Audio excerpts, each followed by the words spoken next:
como é bom nós orarmos uns pelos outros. E agora vamos tomando novamente os nossos lugares.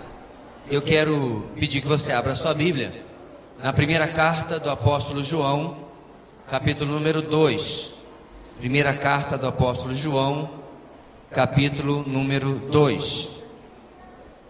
Nós vamos dar sequência, meus irmãos, à exposição bíblica desta carta, que já estamos caminhando agora na quarta parte, cujo tema principal da nossa exposição de toda a carta é: a firmeza daquilo que cremos fundamenta a fé cristã que cresce em segurança. Esta é a tese geral que nós estamos passo a passo, pedacinho a pedacinho, comprovando no propósito do apóstolo João em ter escrito esta primeira carta. E hoje, meus irmãos, nós vamos cobrir os versículos de 12 a 14, apenas esses três, do segundo capítulo da carta de João, da primeira carta de João.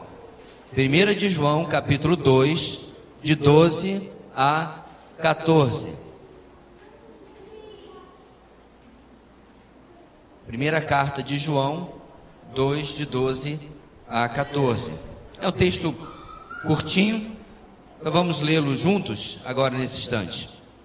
Diz a palavra do Senhor juntos: Filhinhos, eu lhes escrevo porque os seus pecados foram perdoados, graças ao nome de Jesus.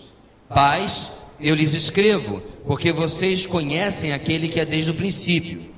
Jovens, eu lhes escrevo porque venceram o maligno. Filhinhos, eu lhes escrevi porque vocês conhecem o Pai. Pais, eu lhes escrevi porque vocês conhecem aquele que é desde o princípio. Jovens, eu lhes escrevi porque vocês são fortes e em vocês a palavra de Deus permanece e vocês venceram o maligno. Vamos orar? Deus querido, usa a tua palavra nesta noite para falar ao nosso coração, nos edificar, abrir o nosso entendimento para a tua vontade, nos confrontar sobre as nossas vidas. Enfim, ó Deus, que através da limitação humana desse pregador, o Senhor possa tocar o coração de cada pessoa e falar, ó Deus, poderosamente através do poder do teu Espírito Santo, o qual nós clamamos que continue agindo e ministrando em nosso meio nesta noite. É a nossa oração em nome de Jesus. Amém. Muito bem, amados, o texto que nós temos à nossa frente é um texto pequeno, mas eu acredito que nós podemos tirar grandes e maravilhosas verdades deste pequeno texto nessa noite. Mas antes de nós entrarmos no texto, tem algumas considerações importantes para que a gente possa compreender por que João abruptamente, de forma brusca, interrompe aquilo que ele vinha falando até agora, que era a exposição, a explicação daqueles fatos e características que separavam aqueles a quem ele escreveu dos falsos mestres que vinham atacando as doutrinas do cristianismo. Então ele dá uma parada e agora começa a explicar algo diferente. Primeiro ele falava sobre aqueles que andavam na luz e a diferença daqueles que andavam nas trevas, aqueles que andavam na verdade e a diferença daqueles que andavam fora da verdade. Mas provavelmente para dar uma segurança às pessoas a quem ele estava escrevendo, provavelmente para tranquilizá-los de que ele não estava falando deles, mas dos lá de fora, daqueles que tinham tentado se infiltrar em seu meio, ele dá uma parada e escreve aquilo que nós temos no versículo 12 até o versículo 14. E é interessante que ele vai escrever e depois vai reenfatizar aquilo que ele vai escrever. E existem duas peculiaridades, duas características sobre esse trecho que eu queria explicar para os irmãos, para que a gente possa, na medida da mensagem, entender direitinho o que estava na mente de João. É importante porque é um texto de quase 2000 anos atrás, escrito em uma língua diferente da nossa. Então, quando a gente transpõe do então até o agora, algumas considerações precisam ser feitas. A primeira peculiaridade, meus irmãos, desse texto é que João escreve a 3 grupos ou categorias de cristãos. Ele escreve para filhinhos, jovens e pais. Na verdade, na ordem inversa: filhinhos, pais e jovens. Existem duas ideias mais firmes e populares e mais correntes sobre a identidade desse grupo. Por que isso é importante, irmãos? Eu perdi a conta de quantos congressos de jovens em que a divisa era exatamente o versículo 14. Jovens, eu escrevi porque vocês são fortes e a palavra de Deus permanece, vocês venceram o maligno. Entendendo que ele estava falando a uma faixa etária de jovens, realmente, hoje, no pensamento moderno, de 20 e poucos anos até 30 e poucos anos. E eu acredito, meus irmãos, que não era esse o pensamento de Paulo, o pensamento de João. E eu acredito que existe uma de duas possibilidades, eu quero expor para os irmãos hoje. A primeira possibilidade é o seguinte, preste atenção. João estaria falando de categorias espirituais, onde filhinhos seriam os recém-convertidos, jovens seriam já firmados na fé e pais seriam os mais maduros. Não idade cronológica, mas uma idade de maturidade espiritual. Essa é a primeira possibilidade. A segunda é a seguinte: João estaria falando em uma categoria geral para todo mundo como filhinhos e duas subcategorias: os mais novos na fé, os jovens, e os mais maduros ou antigos, os pais. Eu quero propor para os irmãos que eu quero ficar com essa segunda opção, e eu quero dizer por quê. Essa é uma possibilidade, eu creio que estava na mente de João, porque ele usa essa expressão, a primeira expressão do nosso texto, filhinhos, 9 vezes na sua carta. Não é exclusiva desse contexto. Ele já usou antes, nos textos que nós vimos na primeira, segunda e terceira parte da nossa exposição, e ele vai usar outras vezes. Não é exclusivo aqui, é algo que ele já usa comumente e tem a ver com a índole carinhosa do chamado apóstolo do amor, né, que é o apóstolo João. Então, meus irmãos, o que ele está falando aqui? Quando ele fala de filhinhos, ele está falando com todos os cristãos, com carinho. Quando ele vai tratar de jovens e pais, é que ele está falando dos mais recentes na fé, ou que estão no começo da sua carreira cristã, e aqueles mais antigos.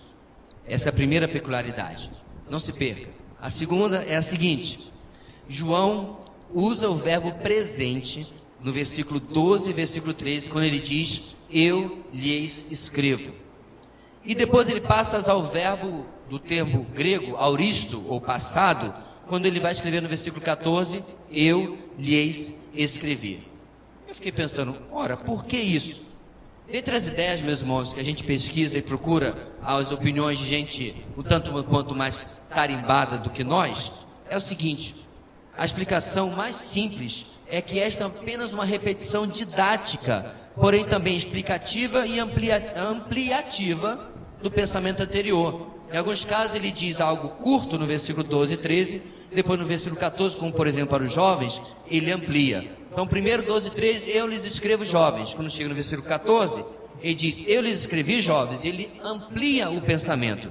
Às vezes a gente tenta ver tantas coisas muito profundas ou espirituais ou até ocultas no texto, mas a explicação mais simples é que ele está repetindo o pensamento, porque não tinham inventado ainda a tecla backspace delete na época de João, não tinha como ele apagar o texto, voltar. Então ele completa o seu pensamento, reforça o seu pensamento, tudo sobre a inspiração e cuidado do Espírito Santo, ok? Para entregar a mensagem a esses dois grupos espirituais. Essas duas peculiaridades, meus irmãos, são importantes apenas para que a gente possa ter a nossa mente aberta para aquilo que nós vamos ver hoje.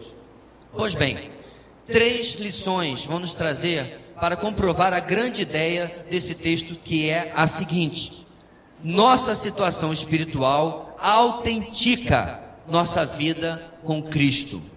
Nossa situação espiritual autentica a nossa vida com Cristo. Em outras palavras, aquilo que se comprova de crescimento, de progresso, de estado espiritual na minha vida, muito semelhante a algumas coisas que nós vimos nas outras mensagens, comprova que eu realmente sou de Jesus. Eu não vou ser comprovado como sendo de Jesus porque pela roupa que eu visto. Eu não vou ser comprovado porque eu carrego uma Bíblia debaixo do braço. Eu não vou ser comprovado por causa do meu linguajar, porque eu falo evangeliquez, né? Eu saúdo os irmãos com a paz do Senhor, com graça e paz. Não é isso que comprova a minha caminhada com Cristo. mas são evidências espirituais internas de transformação que vão comprovar esta caminhada. Portanto, nossa situação espiritual autentica nossa vida com Cristo. É como se fosse, irmãos, um teste do Inmetro, uma comprovação de que eu realmente tenho andado com o Senhor. Pastor, mas por que isso é importante? Eu vou explicar para você.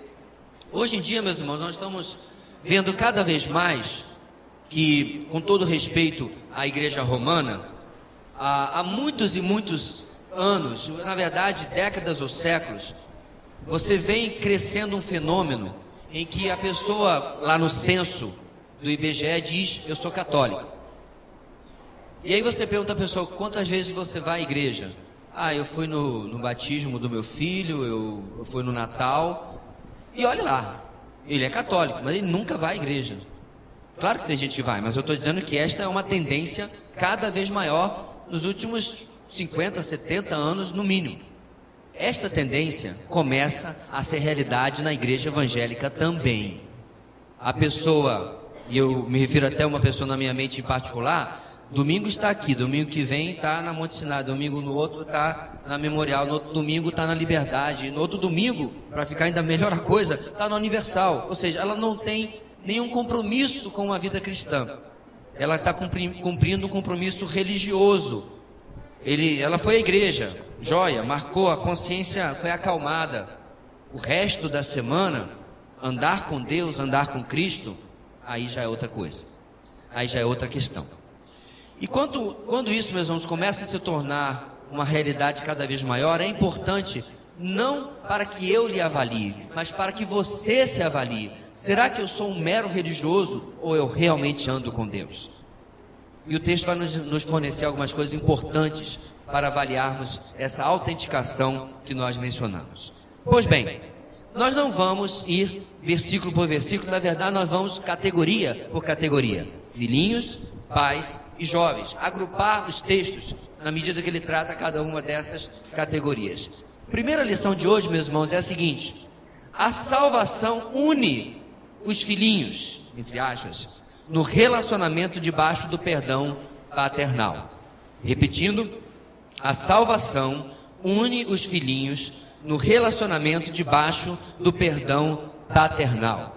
O próprio apóstolo João, no capítulo anterior, tratou sobre a realidade do pecado e a realidade do perdão de Deus. Foi ou não foi? Se dissermos que não temos pecado, chamamos Deus de quê? Mentiroso. E a sua verdade não está em nós. Mas aí no versículo 9 ele diz: se confessarmos os nossos pecados, Ele é fiel e justo para nos perdoar os pecados e nos purificar de toda injustiça. João trata da realidade do pecado e da realidade do perdão. Viver uma vida fingindo que aquilo que eu faço de errado não é pecado, não transforma automaticamente aquilo em não pecado. É como alguém que já estourou o cheque especial, já estourou o limite do banco, está devendo no cartão e diz assim: não, está tudo bem financeiramente na minha vida. Não está péssimo. Só dizer que está tudo bem não transforma a realidade. É necessário que haja, que seja quitada aquela dívida. O pecado é a mesma coisa, a diferença é que eu não posso quitar a dívida do meu pecado, mas Cristo já a quitou por mim. Graças a Deus por isso. Então, meus irmãos, o texto, versículo 12, diz o seguinte: filhinhos, eu lhes escrevo porque os seus pecados foram perdoados, graças ao nome de Jesus. No versículo 14, na primeira parte, ele vai dizer: filhinhos, eu lhes escrevi porque vocês conhecem o Pai. Essa verdade, meus irmãos, como eu já expliquei, ele não está falando para uma categoria espiritual em particular. Não é para o novo convertido, não é para o ainda imaturo na fé, não. Esta é uma realidade para todo cristão verdadeiro, para todo cristão renascido.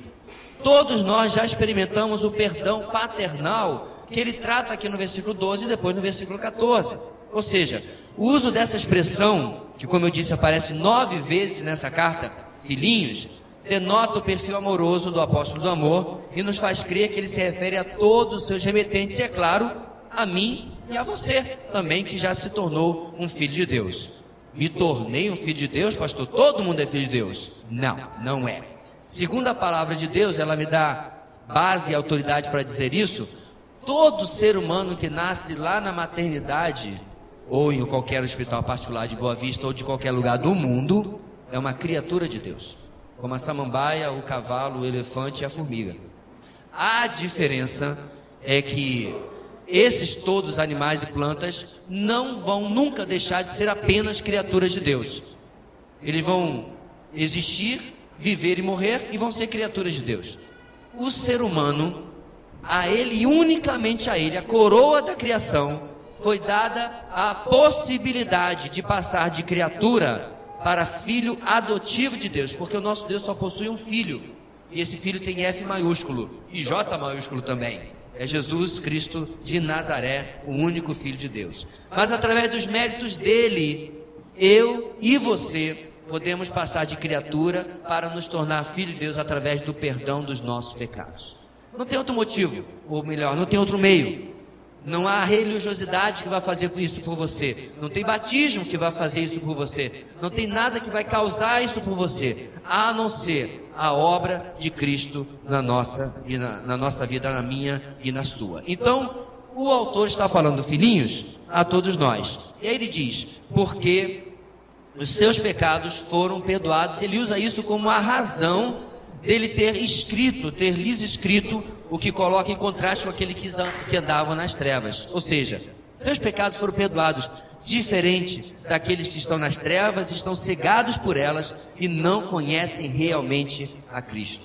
A tese do apóstolo João, meus irmãos, é que o ensino falso vem de um coração que nunca conheceu a Cristo. O ensino distorcido das Escrituras, que ele combateu no capítulo 1, vem de um coração que nunca conheceu a Cristo. Quando eu conheço a Cristo e eu olho para a palavra, ela me constrange, ela muda a minha vida.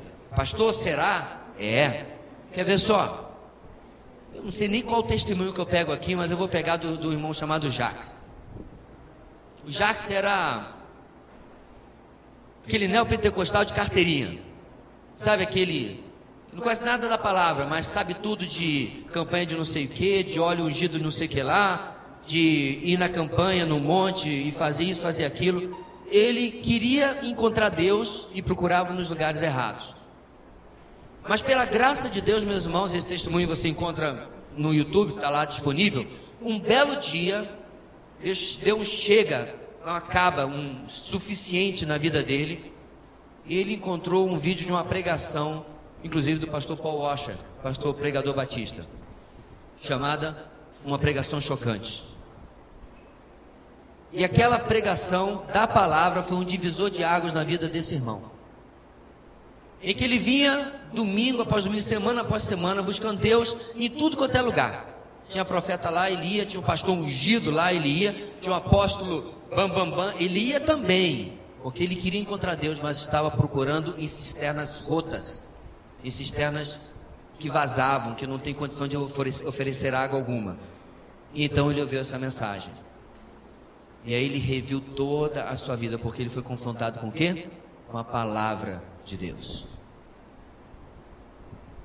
Como eu disse, eu podia selecionar o testemunho aqui, de quantas pessoas eu já conheci, e até mesmo na minha vida, rumos errados, ouvindo coisas que eu não deveria estar ouvindo, aceitando coisas que eu não deveria estar aceitando, mas quando confrontado pela palavra, meus irmãos, o nosso coração muda.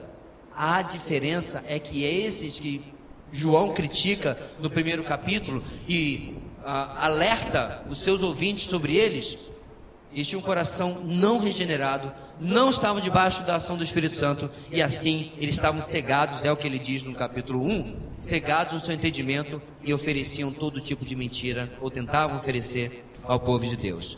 Mas a eles, a quem João escreve, ele diz: filhinhos, porque os seus pecados foram perdoados, vocês são diferentes deles.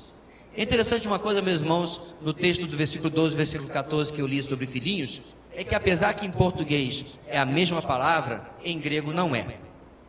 No versículo 12, ele usa uma palavra que se pronuncia teknia. Teknia significa o seguinte, é a palavra grega que denota filiação por nascimento, por ser gerado. Ou seja, nós somos tecnia, filhinhos de Deus, porque Ele nos gerou em Cristo. Nós somos legalmente filhos dele. Ele nos gerou pelo seu Espírito. Ele nos deu nova vida. Nós somos nova criação, como disse no nosso Coríntios capítulo 5. Nós somos os filhos por direito dele. Não por direito nosso, mas por direito dele. Ele comprou, é legítimo. Eu não sou falsificado, nem você. Nós verdadeiramente pertencemos a ele.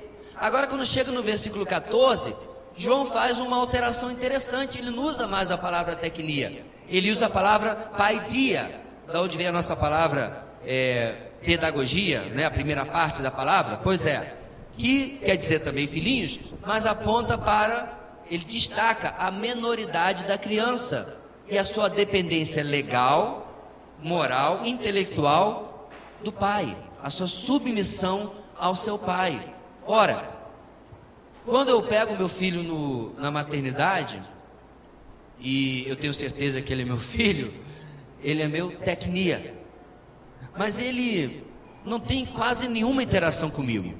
Na verdade, nos primeiros dias ele mal enxerga, até que os olhos consigam ver com clareza. Talvez ele consiga reconhecer a minha voz, é verdade, como uma voz familiar que falava com ele quando estava na barriga da mamãe. Ele vai reconhecer a voz da mamãe, mas a interação é pouca, porque o nosso laço, o nosso elo é praticamente apenas biológico. O meu DNA, da minha esposa, estão presentes naquele filho. À medida, meus irmãos, que o tempo vai passando, à medida que o relacionamento e a criança vai crescendo, o relacionamento vai aumentando, essa tecnia agora passa a ser mais uma paidia, um filho de relacionamento. É menor de idade, está debaixo da minha submissão, da minha autoridade, está debaixo do meu cuidado, mas não é a mesma coisa do que o cara de joelho que eu peguei lá na maternidade.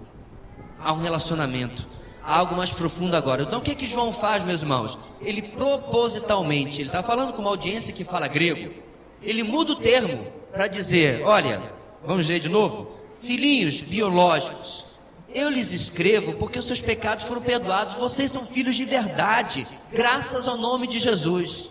Aí no versículo 14 ele diz, filhinhos, vocês que têm relacionamento com Deus, vocês que estão próximos de Deus, eu lhes escrevi porque vocês conhecem o Pai, vocês andam com Ele, vocês têm relacionamento com Ele. Somos submissos, irmãos, porque o conhecemos, temos comunhão com Ele, como disse João no capítulo 1 todinho. Nossa comunhão é com o Pai e com o seu Filho, Jesus Cristo. Ou seja, diferente de um recém-nascido, tecnia, nós já possuímos um relacionamento com Ele e nós podemos trocar experiência, trocar crescimento com Ele. É claro que o nosso Deus nos conhece plenamente, mas nós ainda não o conhecemos. Não é interessante, meus irmãos, que a compreensão que você e eu tínhamos quando nós tínhamos 3, 4, 5 anos dos nossos pais é completamente diferente da compreensão que eu tenho com 44? Porque eu cresci, meu nível de maturidade aumentou, espera-se. E a forma como eu enxergo os meus pais não é a mesma forma que eu enxergava quando eu era pequenininho. Uma das vezes que meu pai saiu, meu pai trabalhava muito na estrada, uma vez ele me levou. Nós paramos no meio da estrada, que eu não tenho a mínima ideia de onde era. E eu fiquei dentro do carro, mexendo com alguma coisa. Meu pai acho que foi comprar um lanche, eu não lembro bem. E era do outro lado da BR. Então tinha que atravessar uma pista de mão dupla, né? De pista dupla, melhor dizendo. Eu fiquei desse lado, no carro. Veja bem, isso é 1980 e bolinha, né? No Brasil ainda dava para se fazer algo assim no Brasil, né? Hoje em dia, capaz de você chegar, não tem criança, não tem carro, não tem nada mais. E eu fiquei lá. Do meu lado, passou meu pai na época não usava barba, passou um carro, e o carro tinha alguém com uma toalha, um capuz na cabeça, e fez assim para mim. Eu entrei em um desespero tão grande, tão absurdo. Na minha cabeça, o processador travou e só fixava o seguinte: roubaram meu pai. É uma coisa tão interessante, irmãos, que eu absolutamente nunca esqueci. E aí eu saí do carro, sabendo que ele tinha ido nessa direção. Eu atravessei a BR. Quando eu cheguei coisa do meio, né? Na separação do meio. Lá vinha eles dizendo que eu parasse, não anda mais. E aí eu pude ver o meu pai vindo ao meu encontro. Então, meus irmãos, com 44, eu dificilmente faria uma coisa da mesma maneira. A minha compreensão não seria que alguém roubou meu pai. Mesmo que eu tivesse compreensão, eu tivesse a visão clara de que alguém estava sequestrando realmente o meu pai, a minha atitude não seria sair desembestado atravessando a BR, mas provavelmente, e eu, especialmente hoje em dia, pegar o celular e digitar o 911 não dá porque eu não estou nos Estados Unidos, o 190. Ou o que quer que seja o número. E pedir socorro. A minha atitude é diferente. A maturidade, meus irmãos, é um traço da vida com Deus, que começa com a autenticação do perdão que nós recebemos dele. Meus irmãos, como é bom você poder fechar os seus olhos, orar, e você não está indo à presença de alguém com quem você tem um relacionamento rompido. Você não precisa, como os deuses astecas e incas, né, fazer algum tipo de sacrifício para ser aceito na presença desse Deus.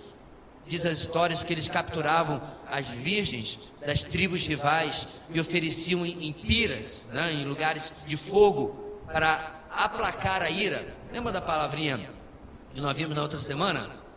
Propiciação, para fazer propiciação ao seu Deus. Não precisamos fazer isso, porque Cristo, o nosso Cordeiro Pascal, já fez toda a propiciação que precisava fazer por nós. A palavra de Deus diz que nós podemos ir à presença dele, somos aceitos por Deus, se estivermos em Cristo, se formos perdoados por Cristo. Não porque somos boas pessoas, não porque você tem um bom caráter, uma boa índole, mas porque você é coberto pelo sangue de Cristo. É o que o texto diz, graças ao nome de Jesus. Ou seja, a salvação une todos os filhinhos no relacionamento debaixo do perdão paternal. A segunda lição, meus irmãos, na segunda categoria dessa noite é a seguinte: a madura experiência duradoura com Deus deve marcar os pais. Um monte de adjetivo, né? Então vamos com calma. A madura experiência duradoura com Deus deve marcar os pais, entre aspas. Como nós vimos, os pais, meus irmãos, são aqueles que têm mais experiência. São aqueles que, ao longo dos anos, já compreenderam melhor quem eles são, quem é Deus, como é a vida cristã. E nós vamos encontrar isso, meus irmãos, na primeira parte do versículo 13, daí a letrinha A, e na segunda parte do versículo 14, daí a letrinha B. Pais, eu lhes escrevo, porque vocês conhecem aquele que é desde o princípio. E repare, ele vai repetir a mesma coisa. Pais, eu lhes escrevo, porque vocês conhecem aquele que é desde o princípio. Ou seja, perdão, escrevi, né, na verdade. Ou seja, ele repete a mesma coisa. Pais, eu lhes escrevo, porque vocês conhecem aquele que é desde o princípio. Pais, eu lhes escrevi, porque vocês conhecem aquele que é desde o princípio. O que Paulo estava dizendo aqui, meus irmãos? Esses homens e mulheres tinham uma história com Deus.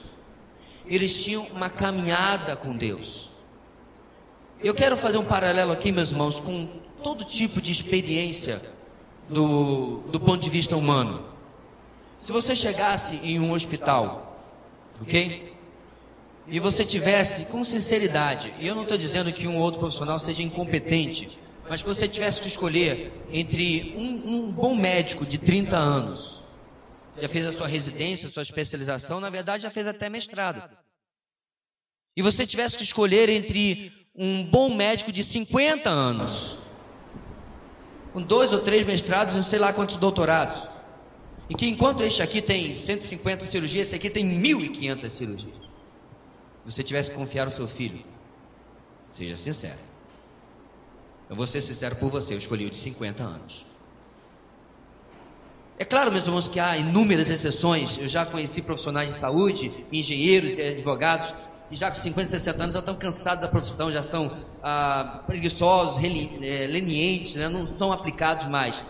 Mas, tirado essas exceções, a experiência conta. Não o tempo, a experiência. Não apenas a cronologia, mas se realmente eu tenho vivido aquela vida que eu escolhi para mim como médico, como profissional, o que quer que seja, e como cristão. O grande problema, meus irmãos, é que tem crente que acredita que tem FGTS espiritual, fundo de galardão por tempo de salvação. Ó Deus, eu lhe servi durante 50 anos. Deus vai perguntar assim, não, quantas pessoas para Jesus? Nenhuma, mas foram 50 anos. Quantos galardões vale 50 anos com Cristo? E às vezes essa pessoa com 50 anos fez muito menos do que uma pessoa com 5.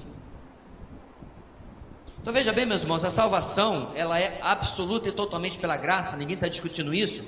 Porém, alguém que busca o Senhor, que anda com o Senhor, que fala do Senhor, que prega o Senhor, não terá mais experiência, mais maturidade, mais conhecimento de Deus do que aquele que não faz absolutamente nenhuma dessas coisas?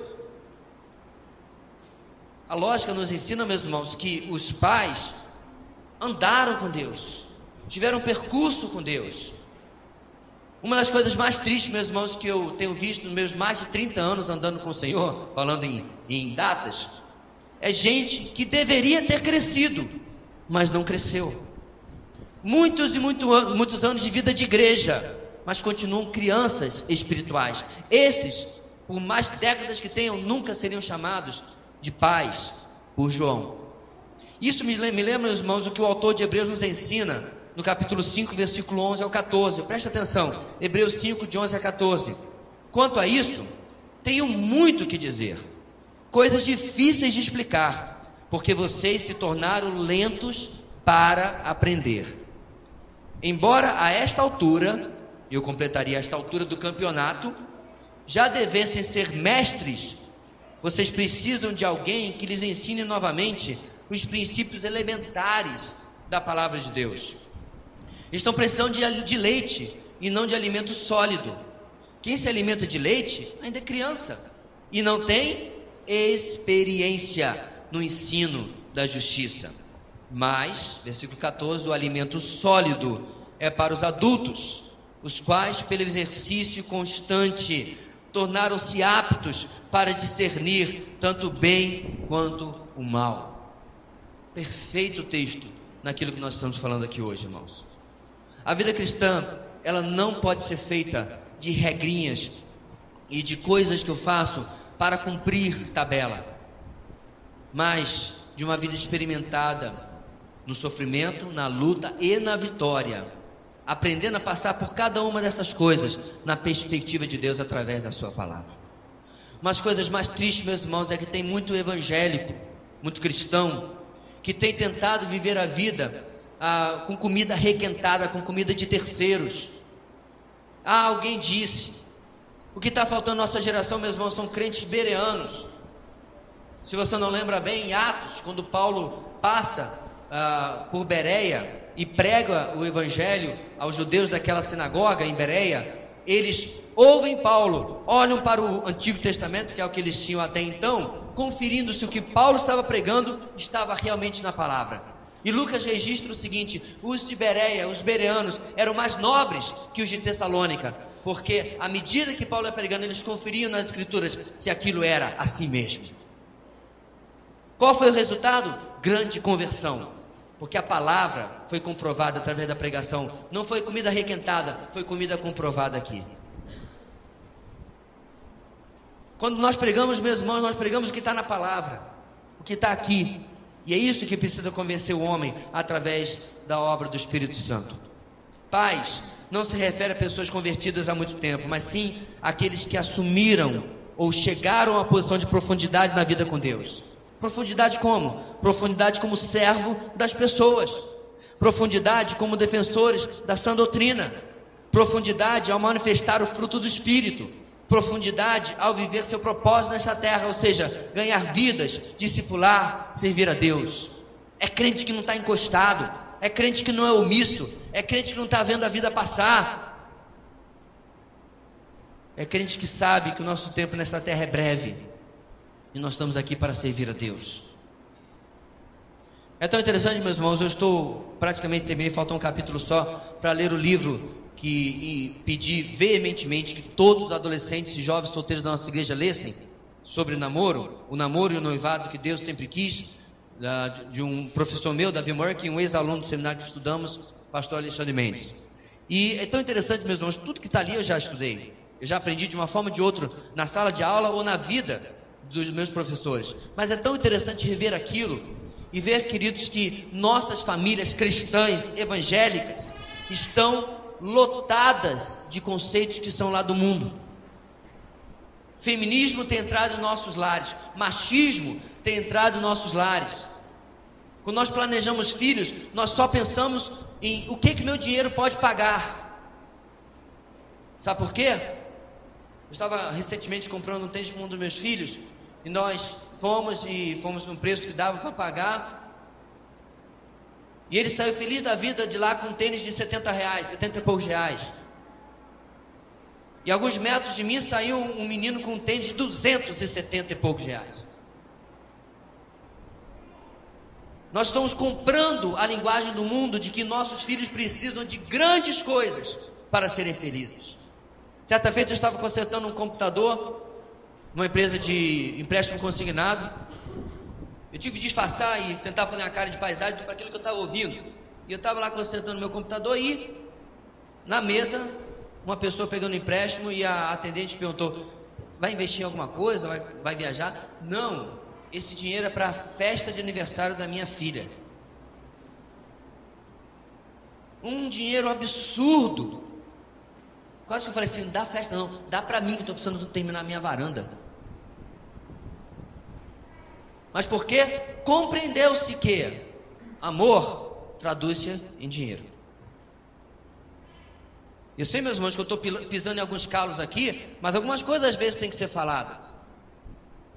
Às vezes nós não compreendemos, meus irmãos, e por isso que eu citei o livro, que o propósito de Deus, quando ele fala lá em Gênesis, crescer e multiplicar-se, é para que a glória de Deus seja espalhada pela face da terra, não o tênis Nike do meu filho. Meus irmãos, nós vemos nas escolas hoje, filho de crentes com o iPhone 6 que custa uma fortuna. Uma criança de 10, 12, 13, 14 anos. Os princípios estão alterados. Por quê? Porque nós estamos olhando lá para fora e menos aqui para dentro. E nós precisamos, irmãos, rever muitos dos nossos conceitos. Uma das coisas que esse livro me lembrou e me alertou novamente é que é o nosso papel formar os homens, no meu caso eu só tenho este papel, que vão liderar lares piedosos no futuro. Você já pensou para isso? Você que é mãe ou pai de menino? Muitas vezes, meus irmãos, outra realidade dentro do mundo evangélico: mulheres reclamam demais dos seus maridos, mas não treinam seus próprios filhos para serem os líderes espirituais dos lares no futuro. Ou seja, o ciclo vicioso continuará a se reproduzir. E pior, contaminam as suas filhas a não serem as mulheres piedosas e submissas que a palavra de Deus nos ensina. O ciclo vicioso continuará a se repetir. Reclamamos e fazemos a mesma coisa com os nossos. Eu tenho um propósito, meus irmãos, e eu vou colocar aqui de uma forma bem informal, bem coloquial, até mesmo engraçada. O meu propósito é que as minhas 3 noras acendam vela para mim. Diante de agradecer a Deus pelo marido que vão receber, eu quero agradecer a Deus pelo meu sogro e pela minha sogra,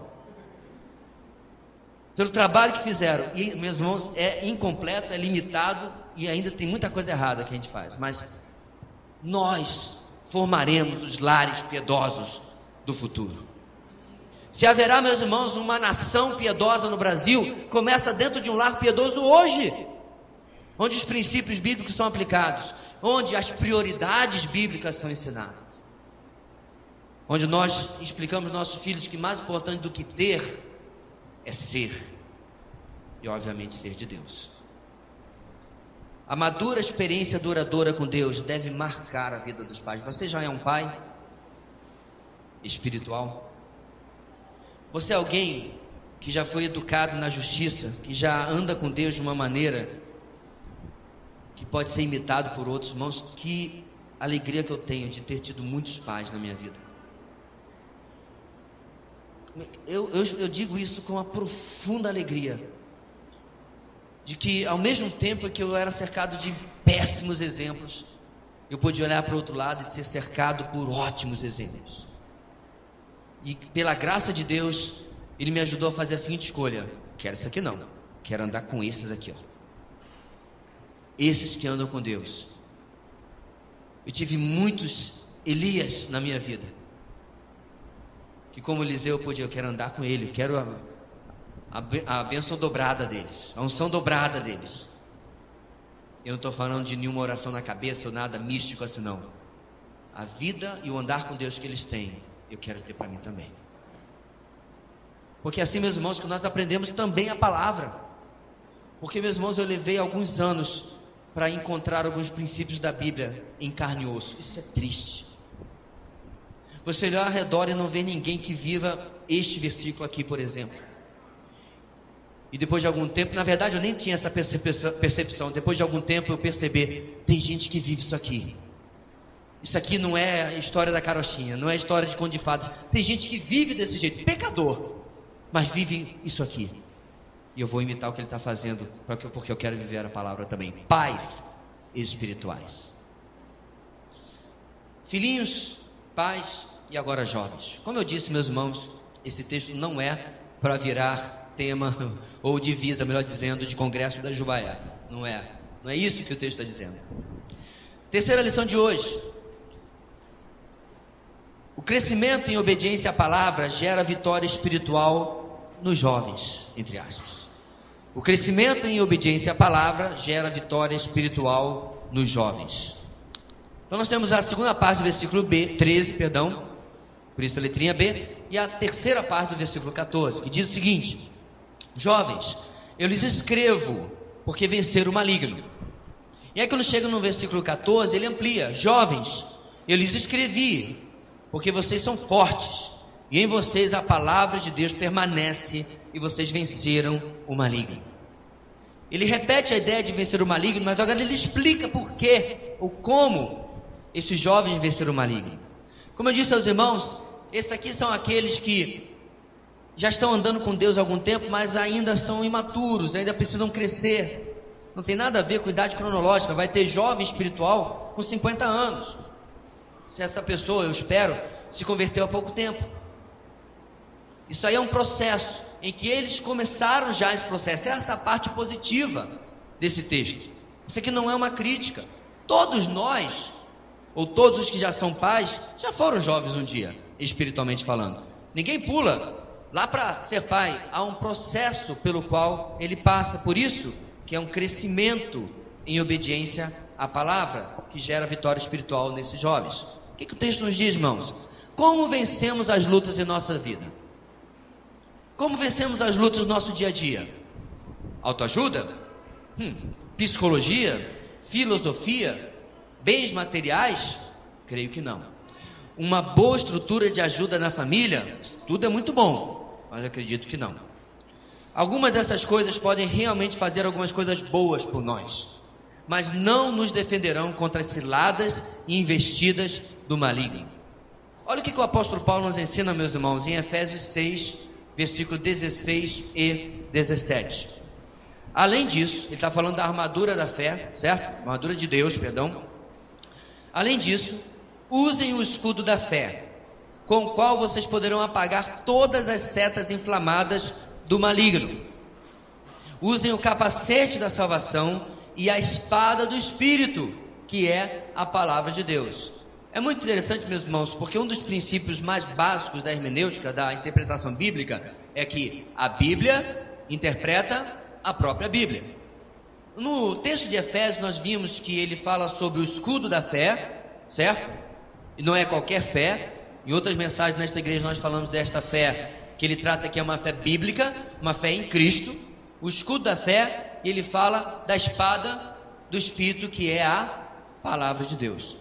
Paulo está usando, meus irmãos, a vestimenta de guerra do centurião, do soldado romano. O capacete, aquele peitoral, né, que protegia, e o escudo e a espada. Qualquer filme de época você já deve ter visto isso. E é interessante, meus irmãos, que nesse texto, e em outro ele vai comprovar isso, ele une lado a lado fé e palavra. Vamos ver se isso se sustenta. Olha só, essa receita mágica, na verdade, não é nenhuma receita mágica. Na verdade, é algo que nós encontramos claramente na palavra de Deus lá em Romanos. Vamos abrir lá juntos?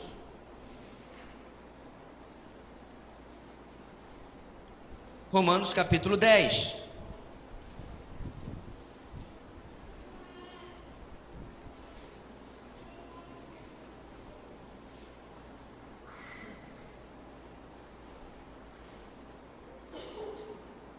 Versículo 17, meus irmãos. O apóstolo Paulo fala o seguinte, Romanos 10, 17. Consequentemente, a fé vem por se ouvir a mensagem, e a mensagem é ouvida mediante o quê? A palavra de Cristo. Vou repetir. Como é que a fé chega ao coração do ser humano? Um dia eu acordei e quis ter fé. Não, não funciona. Porque eu quase capotei com o carro, tive um alerta de Deus, aí... Não, nada disso gera fé. Gera qualquer outra coisa, menos fé bíblica.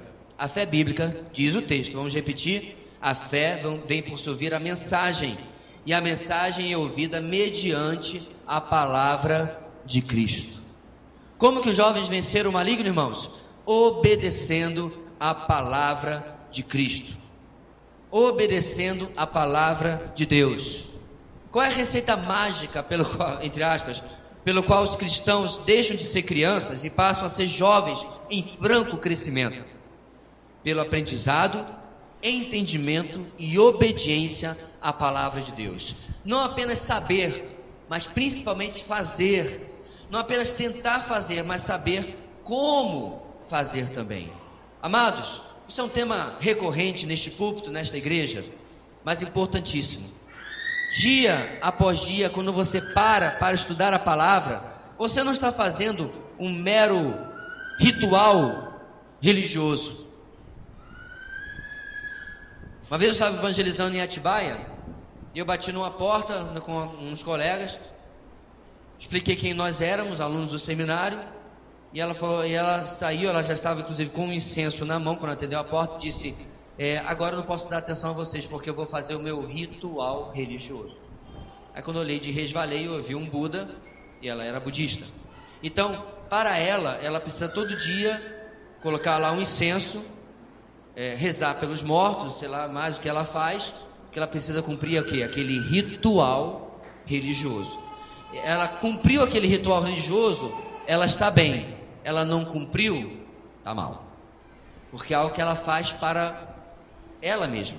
Obviamente, porque Buda já morreu há um tempão e não pode ouvir nada do que ela está fazendo, nem presenciar. Muitas vezes, irmãos, nós pensamos, como cristãos, nós estamos fazendo a mesma coisa. A diferença é que a gente sabe que o nosso Deus está nos enxergando.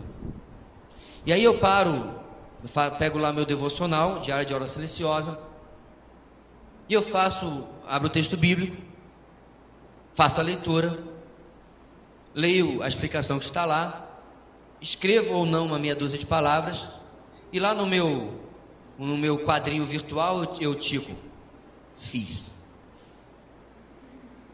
Aí eu mesmo coloco uma medalhinha aqui, porque eu fiz o meu ritual.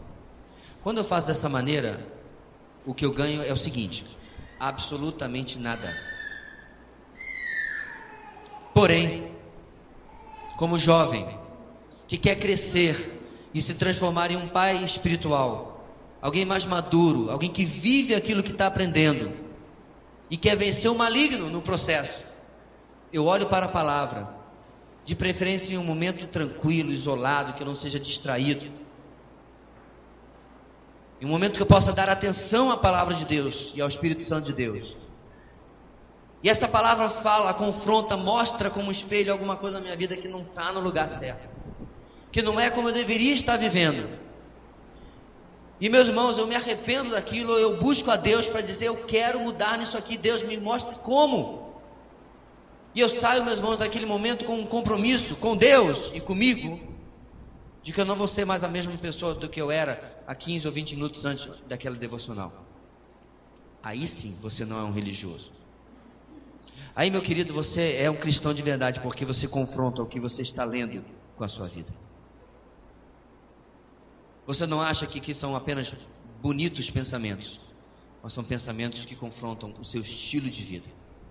Como você é como pai, como você é como mãe, como você é como filho ou filha, como você é como esposo ou como esposa, como você é como empregador ou como empregado, como você é como cidadão.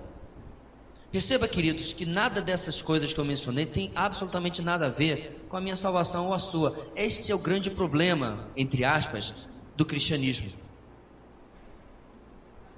Muito cristão não compreendeu até hoje que nós buscamos a palavra para sermos modificados por ela, porque amamos a Deus, pura e simplesmente.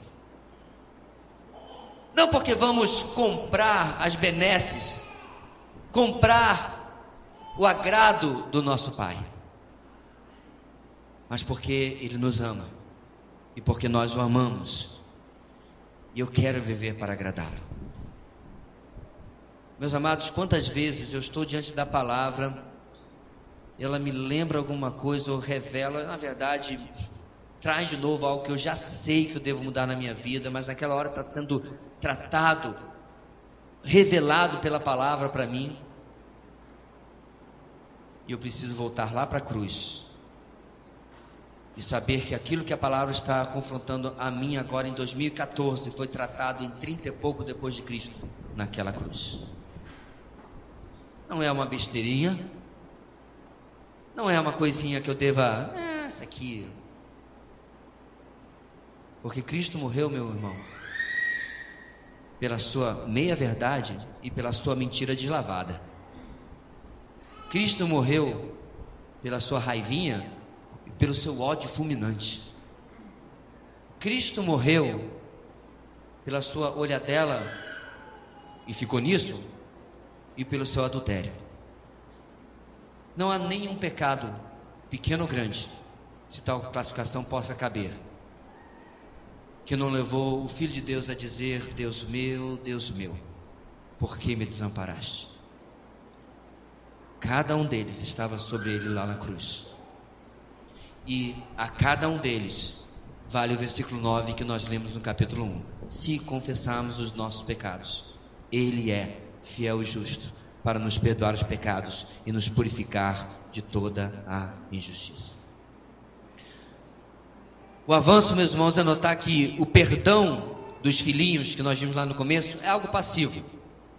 Eu recebi o perdão, eu fui receptáculo desse perdão, mas a luta contra o mal é algo ativo que buscamos do jovem, não por fórmulas mágicas de batalha espiritual, não amarrando o diabo ou qualquer outro tipo de frase de efeito do repertório da mandinga evangélica, não, mas por obediência, simples e puramente, carregando a minha cruz, dizendo não ao meu eu, e sim a Cristo, não ao que eu quero, e sim ao que Ele quer. Pastor, mas aí a vida vai ficar sem graça. Não vai.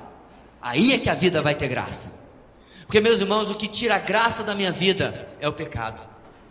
O que tira a excitação, a animação, a adrenalina da minha vida é a frustração com o meu pecado.